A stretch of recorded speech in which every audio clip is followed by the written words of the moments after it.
To start the day, they'll begin with general speeches as members return to Washington.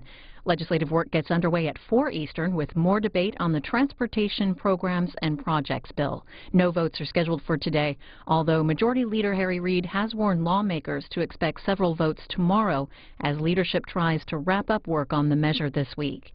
Now live to the Senate floor here on C-SPAN 2.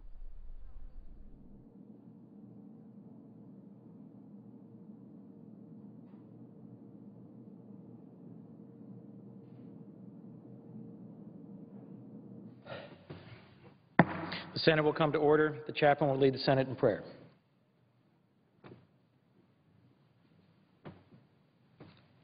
Let us pray.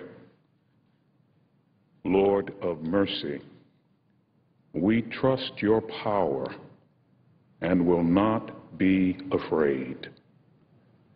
In these challenging days, give our lawmakers peace that comes from confidence in your providential powers. When they feel pessimistic, remind them that you are able to keep them from stumbling and that deliverance comes from you. You are a gracious and merciful God, slow to anger and abounding in steadfast love. Help our senators today to strive to do as much good as they can in as many circumstances and to as many people as they can. We pray in your sacred name. Amen. Please join me in reciting the Pledge of Allegiance to our flag. I pledge allegiance to the flag of the United States of America and to the republic for which it stands, one nation, under God, indivisible, with liberty and justice for all. Clerk will read a communication to the Senate.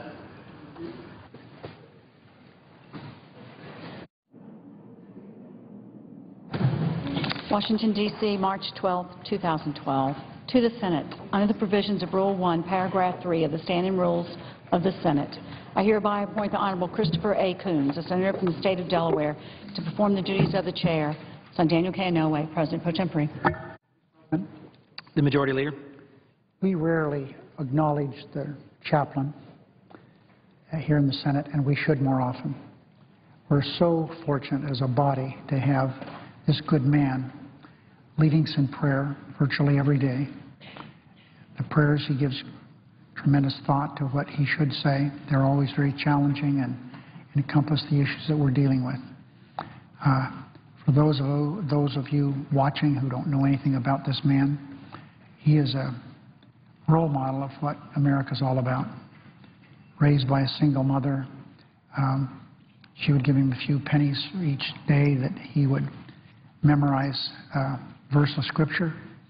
I've seen the man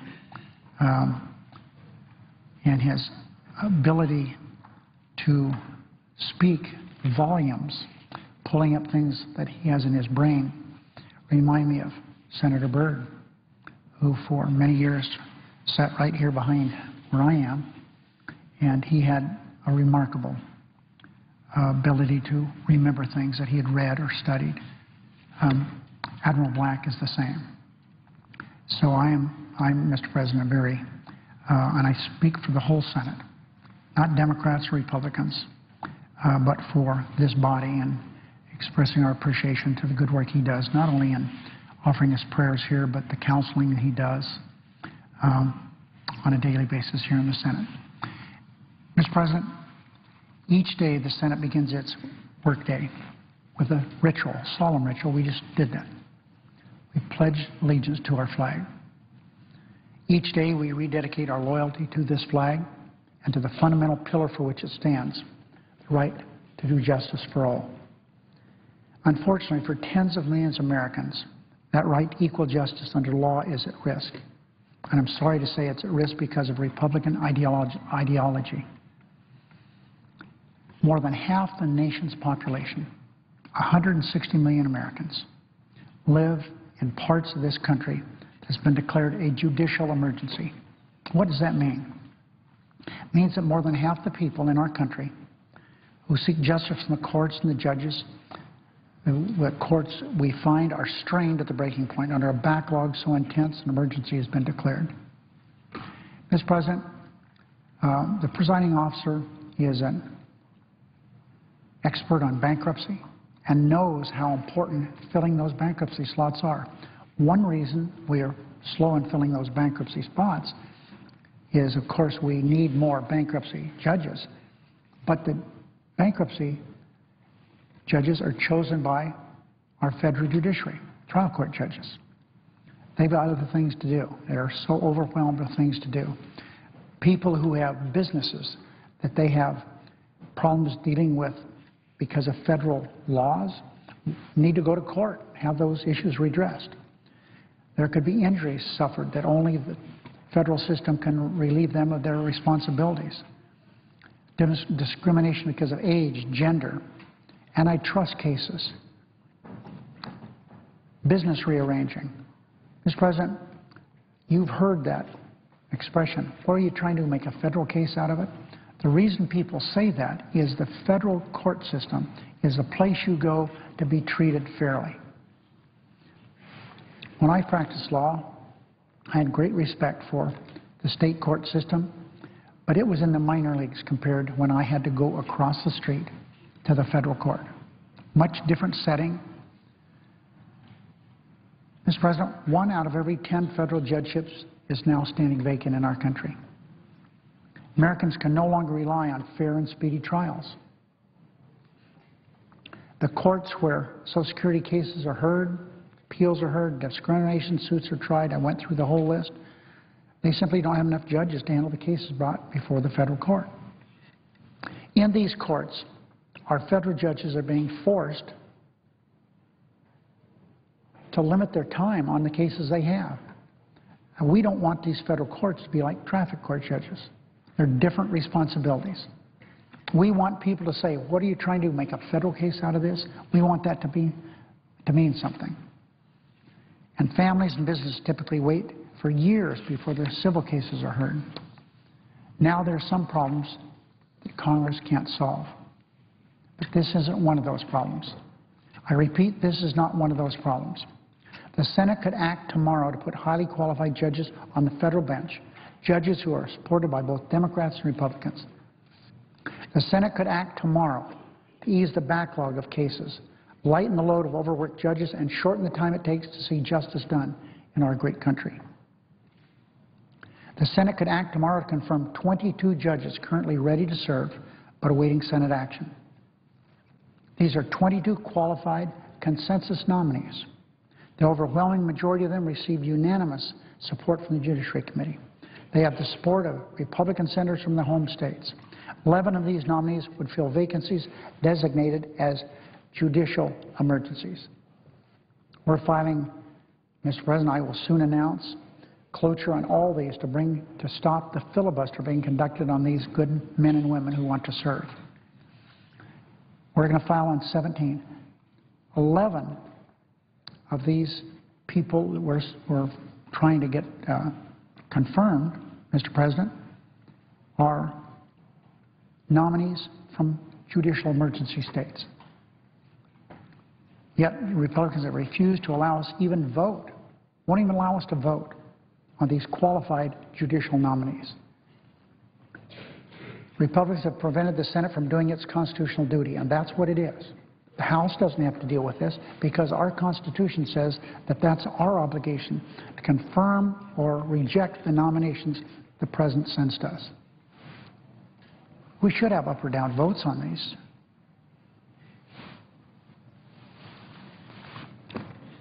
The kind of qualified consensus nominees that in years past would have been confirmed in days or weeks now languish for months and months with no action. There are judges in this list go back to November of last year.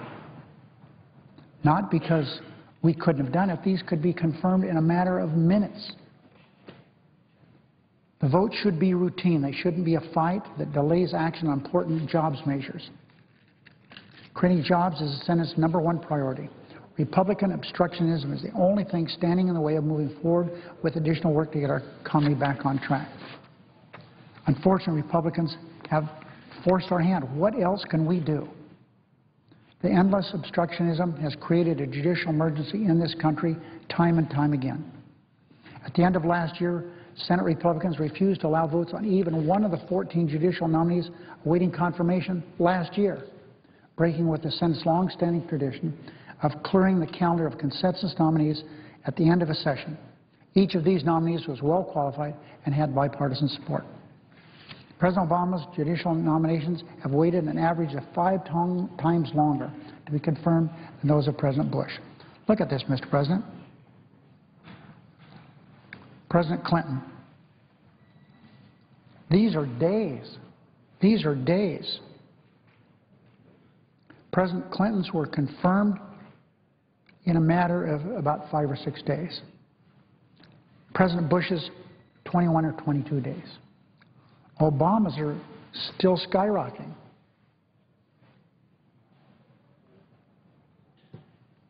It's really, Mr. President, unfair. It is really unfair. It's not only unfair to the system, which I've described, but it's unfair to these nominees. They're all well qualified. They've received near unanimous support. They're all lawyers having to hold their practice back, waiting to see what's going to happen here. These are lifetime appointments. That's what the Founding Fathers established. Long waits have nothing to do with the qualifications of these nominations. As I've indicated, after waiting months for the Senate to act on these judges, they're often confirmed unanimously, almost unanimously. What does that say? It says that the wait is dilatory. It's delay for delay's sake. As we know here, my friend, the Republican leader, said his #1 goal in this Congress is to defeat President Obama. And this is part of it. President Thomas Jefferson said, and I quote, "When one undertakes to administer justice, it must be with an even hand, and by rule, what is done for one must be done for everyone in equal degree." End of quote. Well, when we have judicial emergencies all over this country affecting 160 million people, what President Jefferson said doesn't work. President Jefferson's principle is true in America's court system as it is any place in America, and it should be true in the Senate. One qualified consensus judicial nominee ought to be treated like another, regardless of political party and regardless of who's president, quite frankly. Where the court's already in crisis, Republicans couldn't have chosen a worse time to play politics with the confirmation process. So today, I regret that I have to file cloture on a package of 17 district court judges. I hope that we can move through these. I hope people aren't going to be doing more dilatory tactics. If cloture is invoked, people have a right under our rules to hold up the next judge in line for 30 hours. That will show what this is all about. It will show it's an effort to embarrass the president and not take into consideration 160 million people who don't have the ability to have their cases tried in an orderly manner. The petition to end filibuster only applies to district court judges, trial judges. So I hope that Republicans won't continue to filibuster appellate judges, our circuit court judges. That would be wrong. We would have no alternative but to take action with that. There's a lesser number of those, but they're very important positions. We have so much work to do, Mr. President, here in this body. We must complete action on that extremely important transportation bill, which will either save or create 2.8 million jobs. I'll work with the Republican leader to finalize a path forward on a bipartisan small business jobs bill that the House passed by a very large margin last week. We must consider postal reform legislation, cybersecurity legislation. We have gas prices we have to deal with, and the reauthorization of Violence Against Women's Act, and other things, Mr. President, that are important to our country. It's unfortunate that we've had to move forward on something that is so glaringly wrong. Look at this. Look at this, Mr. President. And these are static. They're not going to change. They're not going to change. Clinton's not going to change. Whatever happened, happened. This is not going to change. Whatever happened, happened. Here, this number keeps going up. You go back to a couple of those judges, November, December, January, February, March. We're up to 5 months with some of these judges.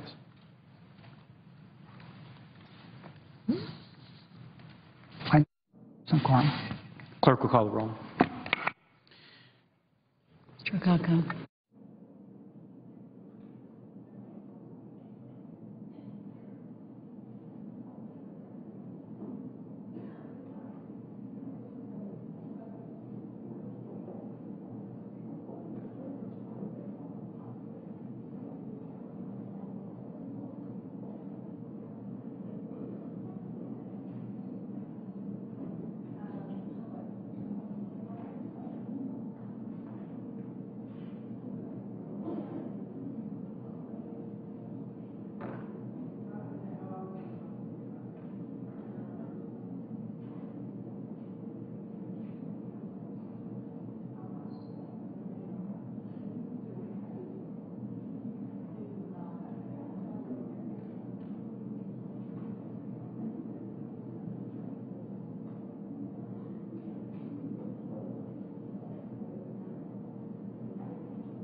Majority Leader.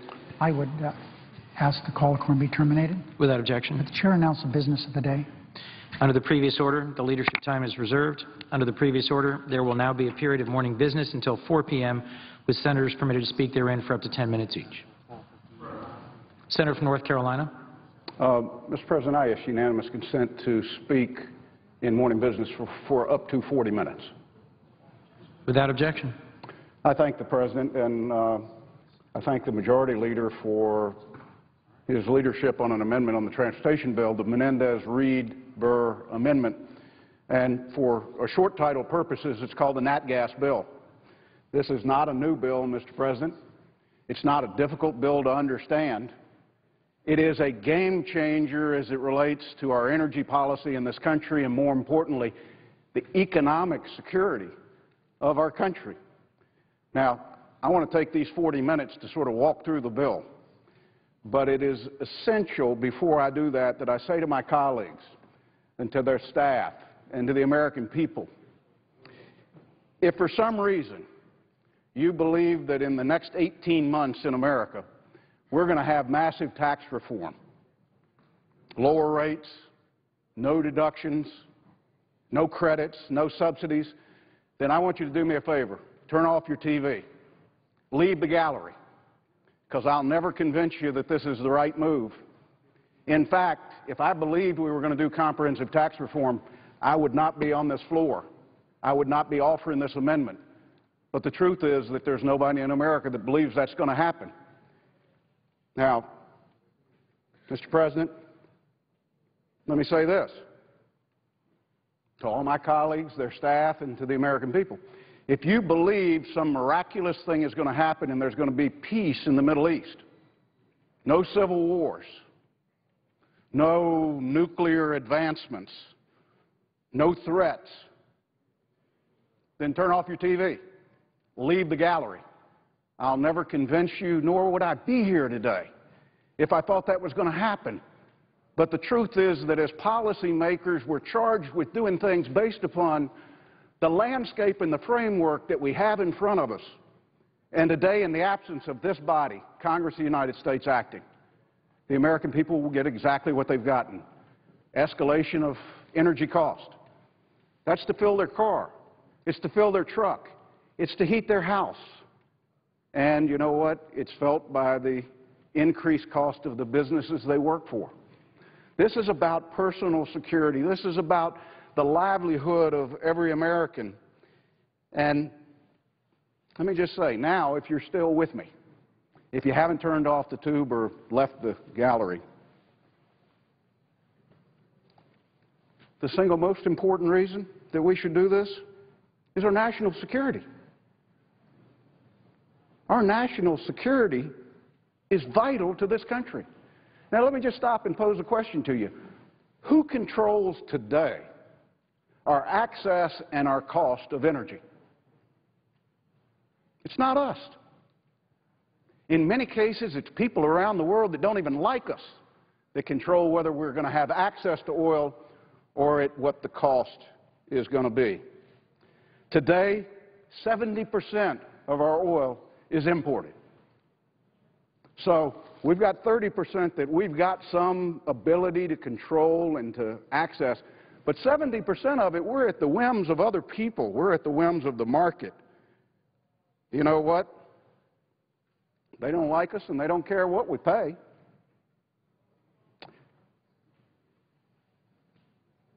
And I might say, Mr. President, many of those countries use the dollars we send them to fund terrorists, to fund the very people that we run into on the battlefield in Afghanistan, Iraq, and around the world. They aren't concerned with our economy. They aren't concerned with the future of our country or the future of our children. Not a very comforting situation to rely on for our energy, especially with 70% reliance on what they have.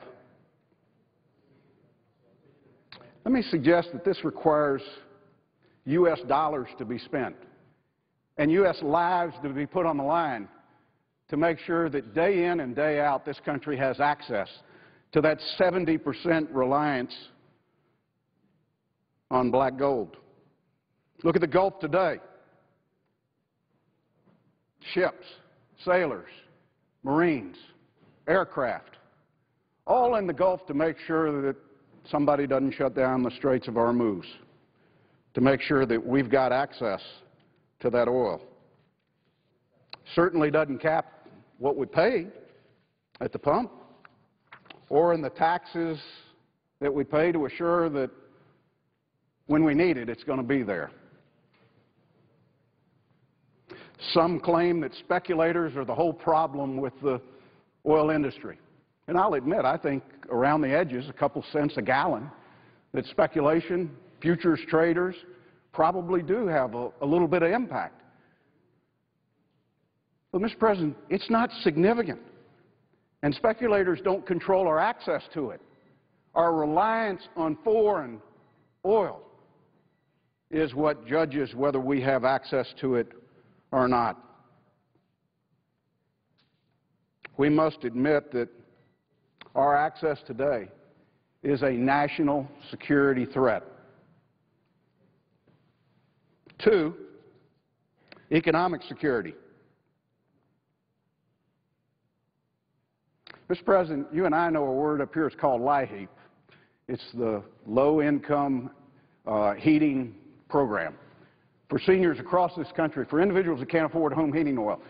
We're going to spend $5.1 billion this year to subsidize home heating fuel. This entire bill, the nat gas bill, which is a game changer relative to the cost of not just home heating fuel, but diesel and gasoline, costs a little over $3 billion, and the taxpayers aren't on the hook for 1 penny of it.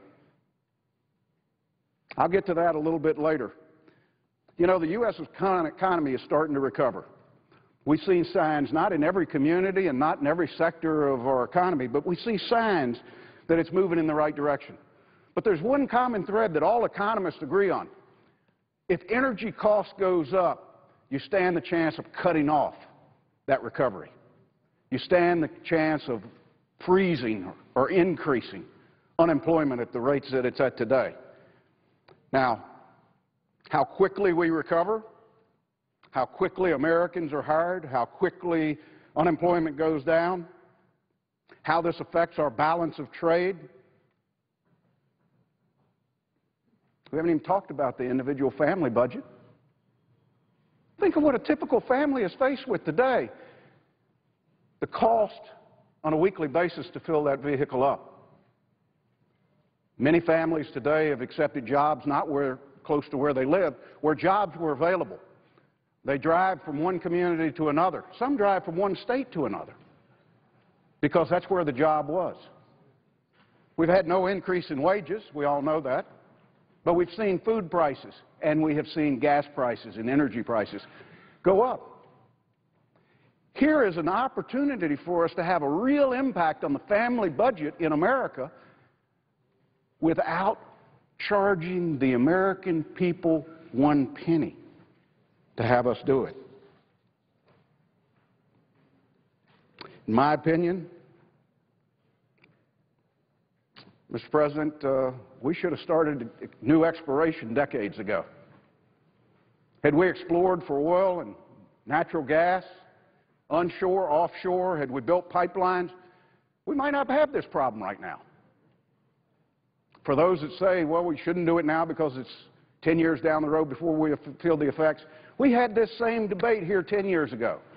And we had it 18 years ago when I got to the House of Representatives. And today we're still talking about the same thing. The only thing that's changed is the price of energy in America. I believe we ought to focus on America and North America, and we ought to tap those resources in a safe and environmentally friendly way, which is, in fact, where technology allows us to go today. Now, my third goal of this bill is energy security. This year we voted against pipelines. They would have provided some security. We've reduced some foreign demand, not much. Today we're reducing exploration. We're not increasing exploration here at home. And who pays the bill? The American people. It's real simple. It's just passed through, and pretty soon we get used to $3.76, which is the national average. Some places in the country it's over $4. But 3 years ago, $1.86. You know, I was rated as the 7th most conservative member of the United States Senate. This year I bought a hybrid. I bought a hybrid because I was tired of paying people money that hate us. I was tired of paying an exorbitant amount for gasoline. I'd personally do anything that I could to make sure I reduce my consumption and my cost. But the only way I can affect every American family is to come on this floor and to change the policies that we have in this country in a way that nobody is slighted, nobody's cheated, nobody loses. You know, somebody said, this bill picks winners and losers. Well, I got to admit it does. The winners are the American people, and the losers are everybody internationally that produces oil. I think that's a pretty good pick. Well, let me suggest to you, Mr. President, this must stop. It must stop, and my suggestion is that it should stop tomorrow when we vote on this amendment. We need an energy plan. We should explore. We should build pipelines. If we did down the road, we'd benefit. You might think, well, all of this is an accurate depiction of where we are.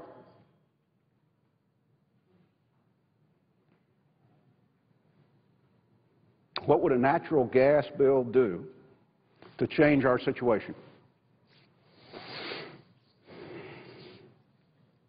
Well, let me suggest to you, it's about our most abundant, clean, flexible fuel, and you know what? It's American. It's found right here at home. Why wouldn't we use as much as possible? Oh, by the way, did I say it's cheap? If you look at natural gas as an equivalent to a gallon of gasoline, natural gas ranges somewhere between $1.60 and $2.10 at today's rates. Imagine where diesel is. Imagine where home heating oil is. Why? Because technology has allowed us to reach reserves that we could never reach before. It's allowed us to do it environmentally friendly. It's allowed us to do it at a pretty attractive production cost. As a matter of fact, the word in the world is the United States is the Saudi Arabia of natural gas. But nobody looks at us and says, you're controlling our access, because we can't even figure out what our policy is going to be. Now, let me just suggest to you that I think Mr. President knows this. If we produce more than we consume, then we will aggressively build an infrastructure to ship it all around the world. But if we consume what we produce, there will be an effort to produce more, and to produce more, and to produce more. And when that happens, typically the price goes down. So I guess the question in front of this body is, are we going to use it for the benefit of the American people, or are we going to ship it to the rest of the world? Now, some in Congress will tell you that shifting natural gas usage through federal legislation shouldn't be done. Let me be clear. I agree 100%. Federal government is not the one that should be legislating how markets go. But when I consider the federal government, we're speaking for the American taxpayer, because usually they're the ones that are the backup funder of everything that we pass.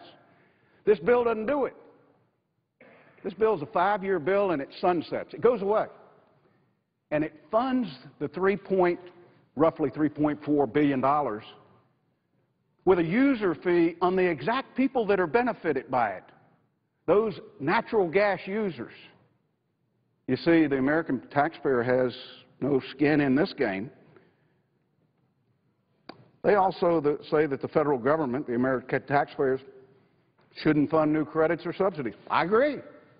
These are the two criticisms that this bill's received. I agree with them totally. Read the bill. That's not what we do.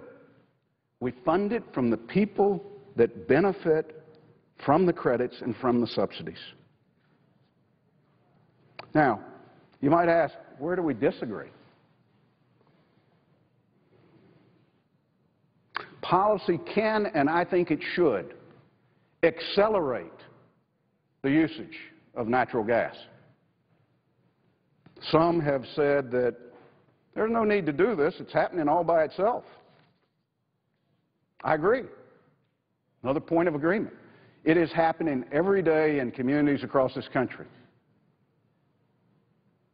And 10 years from now, we might look back on it and we might have made a little bit of progress.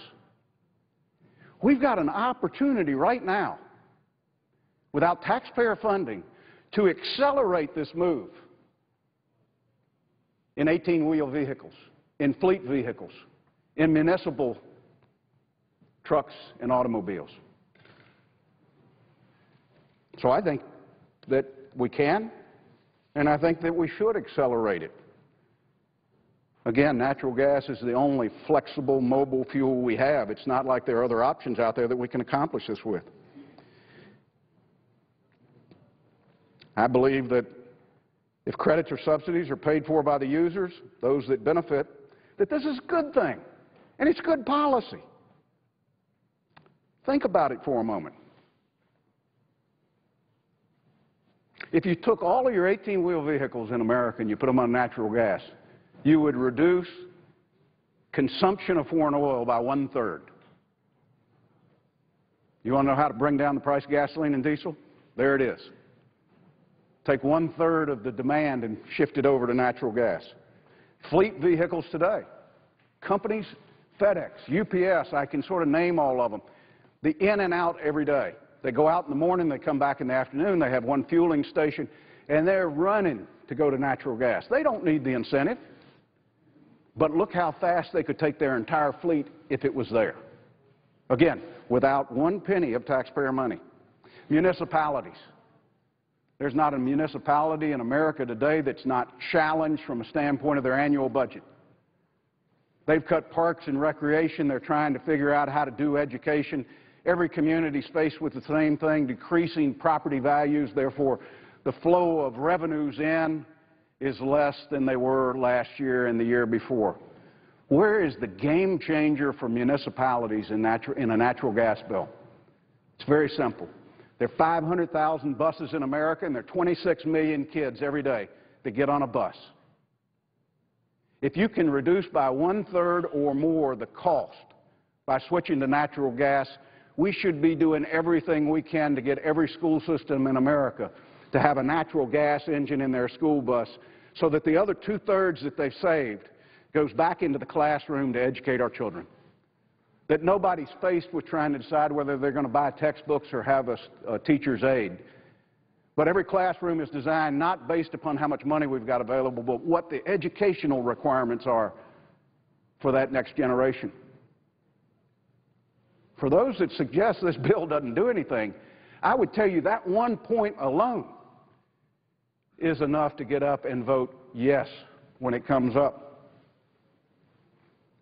It's a game changer. It's a game changer to local budgets. And more importantly, municipalities get to devote the money to the right places. Now, why is the credit needed? It's very simple.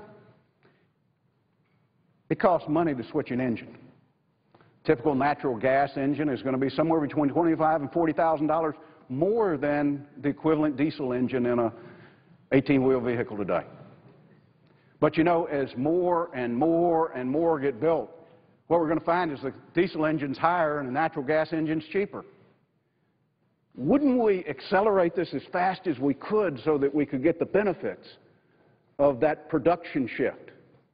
Everybody's geared to do it today. As a matter of fact, it's so compelling a reason that Chrysler, Ford, General Motors have all announced in their light-duty pickups they're going to come from the factory with natural gas. But you know, for a consumer to fuel natural gas, they're going to have a little compressor at home for compressed natural gas hooked up right to their natural gas line. For an 18-wheel vehicle going from North Carolina to California, it's not that easy. It means you've got to have an infrastructure across the country that enables that to be a feasible business decision for a company. What's part of the nat gas bill does? It creates a credit, a subsidy, so that that infrastructure that's needed is out there. And oh, by the way, we've still got the credit in place for individual consumers that want to have fueling stations.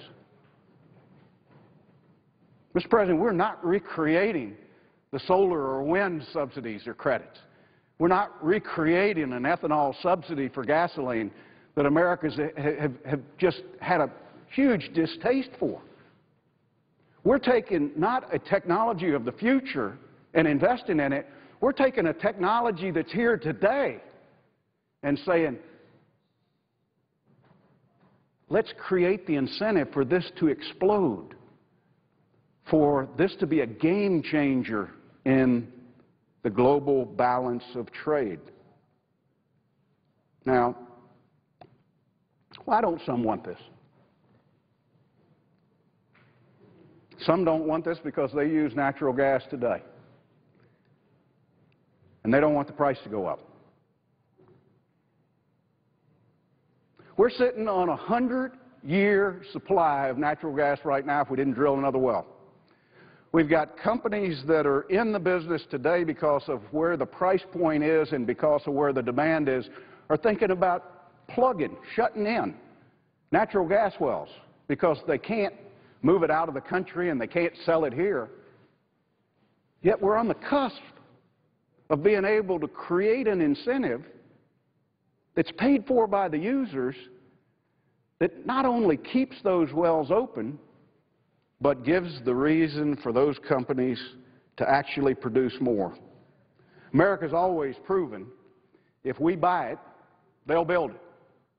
Look at the automobile industry. We would buy them, and today we're going everywhere in the world to find the gasoline that it takes to put in them.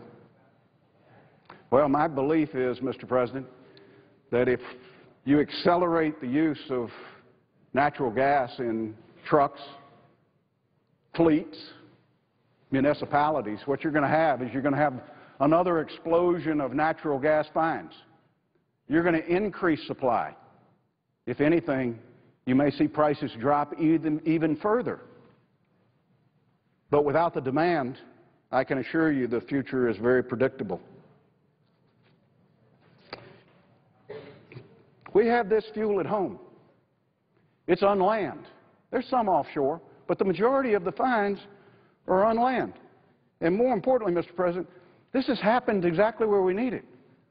Pennsylvania, Ohio, North Dakota, Oklahoma, and yeah, probably North Carolina and Virginia. The fact is, none of us know today because some areas geologically have never been explored for. What are the realities? Well, if we can outproduce what we consume, one of two things will happen. One, we'll build an infrastructure to sell it all around the world, or two, we'll slow the exploration. In both cases, the price will go up. Isn't that why people are against this bill? Because they're scared the price is going to go up? In fact, this bill is the only thing that will keep natural gas prices at historically low cost. Anything less than this would cause devastation throughout the marketplace. Many say, let the markets drive what happens. That's what I'm doing. It's exactly what I'm doing. This legislation says produce as much as possible, shift as much from petroleum as technology will allow us. You know, it's sort of like saying, let's give the federal government a 5-hour energy drink. Let's put this policy on steroids of shifting as much as we technologically can from gasoline and diesel and home heating oil over to natural gas.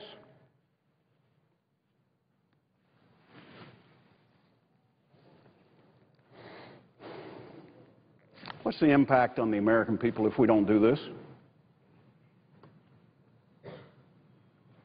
It's higher gas and diesel prices. It's higher costs for all goods we buy.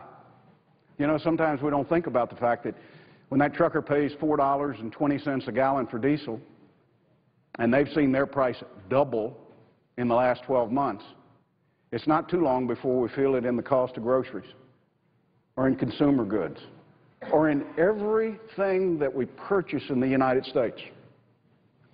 And if the warehouse that that product is stored in, energy cost goes up, we get it there. And if the cost to produce it goes up because the manufacturing process costs a little bit more, it goes up there. This is how inflation happens. Here is a great opportunity for us to really get our teeth into inflation and cut the primary driver of inflation, and the byproduct of it would be, I think, that we would have almost a magnet in America of a capital attraction to fuel job creation and to put Americans back to work. See, there's a lot more to an energy policy bill than whether there are winners and losers. What else would the American people be impacted by if we don't do this? Higher property taxes. There's no way around it. There's absolutely no way around it if, in fact, we want the next generation to be educated. And we've got an opportunity to take 2/3 of that transportation cost of a municipality today and to pump it back in to the budget.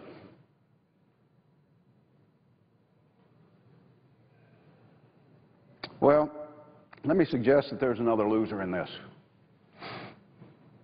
I think the President and Senate knows this. If we fail to use this as a flexible mobile fuel, most of it's going to be used to generate electricity. They're going to take the easy way out, $50 million to build a natural gas generation facility. It's cleaner burning. That makes it very attractive to them. The only problem is we're going to get 30 years down the road. Most of us here are going to be old enough that we're looking back, if we're still here, at our children saying, I can't believe we made this mistake. I can't believe we locked you into one fuel for the generation of all of America's electricity. One of the beauties of America is that we have a mix, and we're constantly changing that mix between coal and natural gas and nuclear. Well, we'd make a huge mistake if we just left it to today's economics to say, let's do it all in natural gas. If we did that, we wouldn't have a bridge fuel. We wouldn't have the flexible mobile fuel that natural gas provides us. We would be locked into betting that technology allows us to run it on solar or electricity or something in the future. And I'm not sure that I can bet that for my children and my grandchildren. I'm not sure that we're there. I'm not sure that we're smart enough.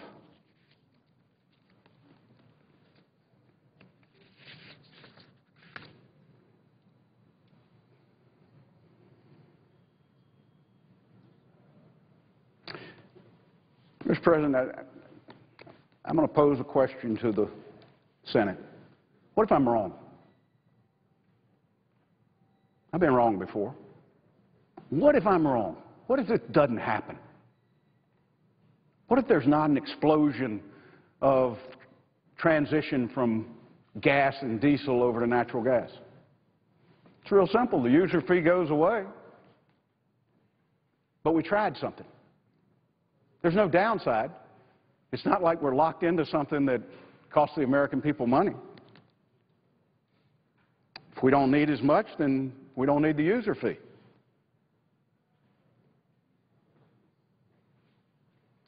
Hadn't impacted up or down fuel cost if, in fact, we haven't pushed things over.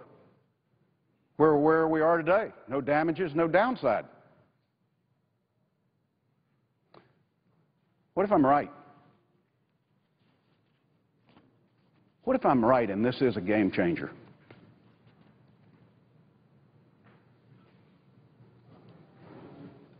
Well, we continue to grow our production of gas. That creates tens of thousands of jobs all across the country. We reduce our need for foreign petroleum. Game changer in the security of this country. We stabilize or reduce the current price of gas, diesel, home heating fuel. The more natural gas we leverage, the more dollars we have in our pockets as Americans. The environmental impact is significantly better than diesel or gasoline. Our economy grows because fuel cost is predictable and more investments are made, hiring more Americans. Communities and companies can budget. They can budget better because we have control of our future cost, not somebody that hates us.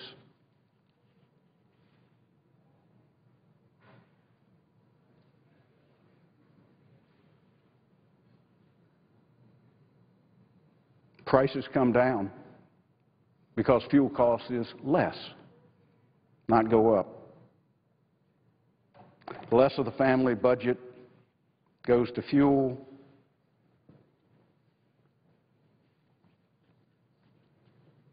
Less community budgets go to buses. More goes to our children.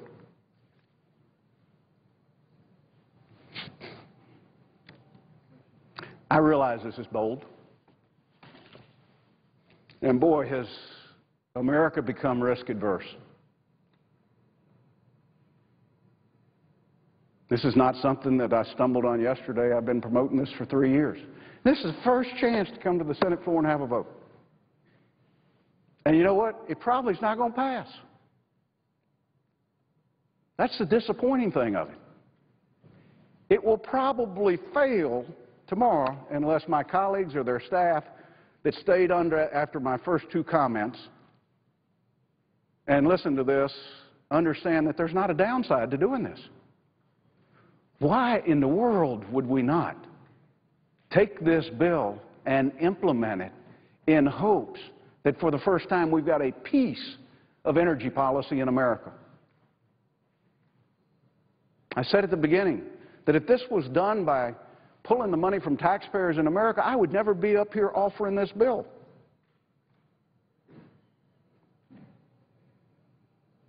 But this is the time. It's now. Look at the global landscape. Look at the cost of energy. There has never been a more important time for a piece of legislation that drastically changes the future of this country.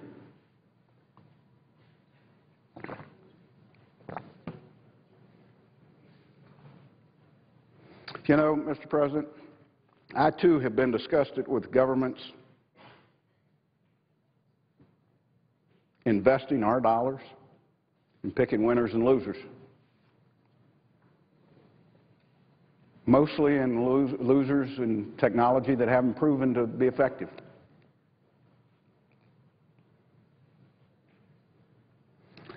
This isn't that. This is using dollars that we collect from user fees to accelerate technology that is there today. It's just accelerating its use. It's making sure that the future is radically different. It's using existing technology to be a game changer.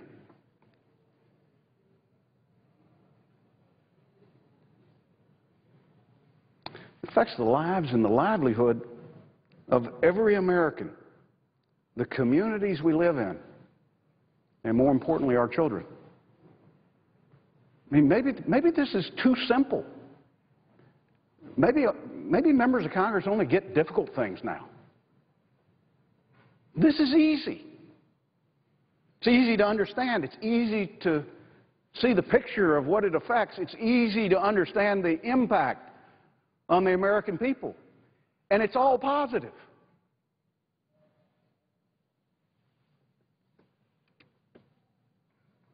If you implement it, it has no downside. Why wouldn't we try it and see what happens?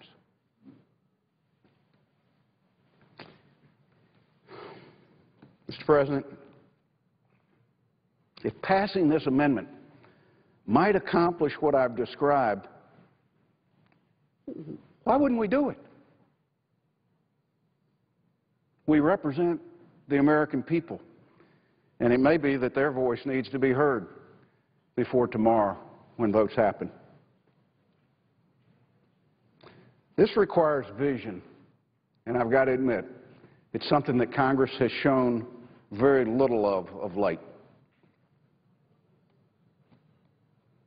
This legislation benefits only one thing.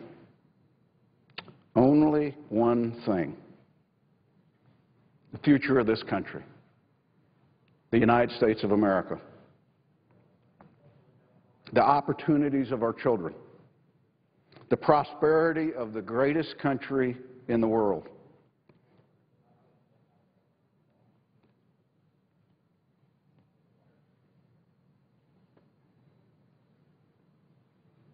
If those things are important to you, then you ought to support this bill.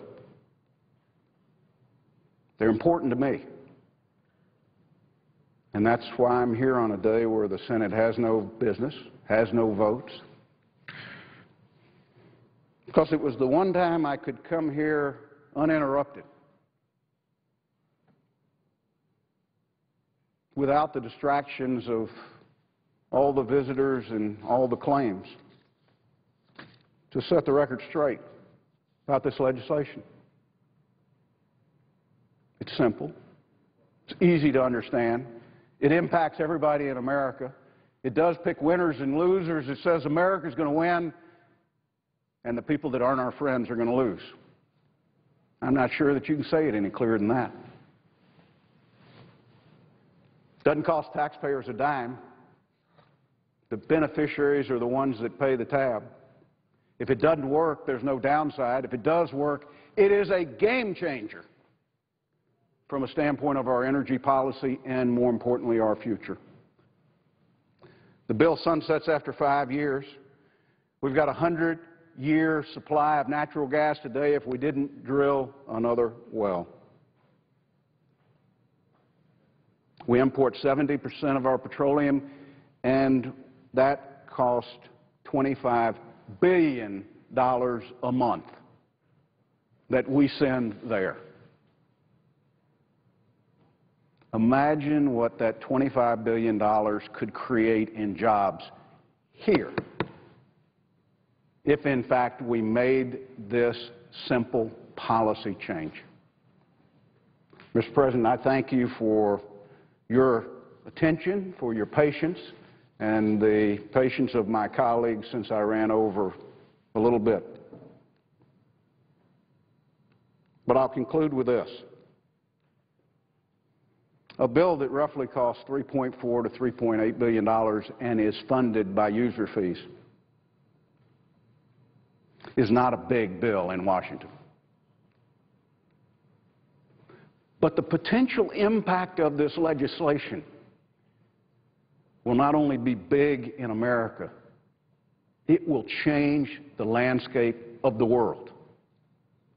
It will put us back in control of our national security, of our economic security, and more importantly, of our energy security. This will be a day that Congress will either be proud or disgusted at the outcome of a policy like this. I thank the President. I yield the floor. I note the absence of a quorum. Clerk will call the roll. Mr. Rocco.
And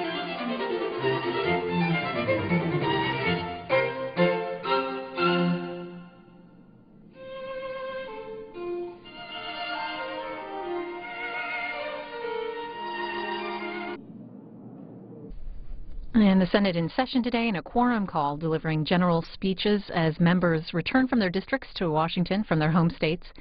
They're going to be taking up legislative work at 4 o'clock today. They'll be working on the transportation bill, but no vote scheduled today, although Majority Leader Harry Reid has told senators to expect a number of votes tomorrow. There are 22 amendments pending, and they're going to try to finish the transportation bill by the end of this week. And on the other side of the House, on the other side of the Capitol, relatively quiet this week.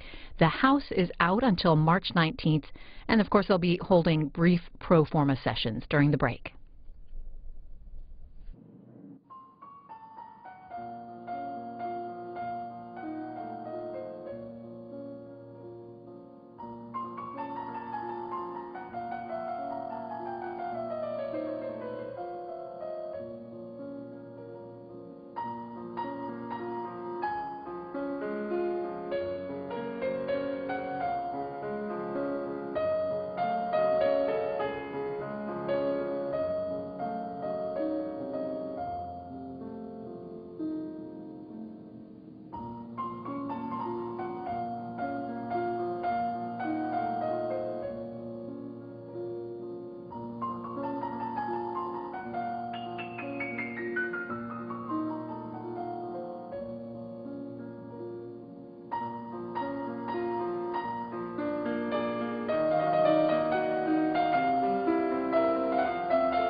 Mr. President, Senator from Alabama. I would ask unanimous consent that the quorum call be dispensed with. Without objection. And, Mr. President, I would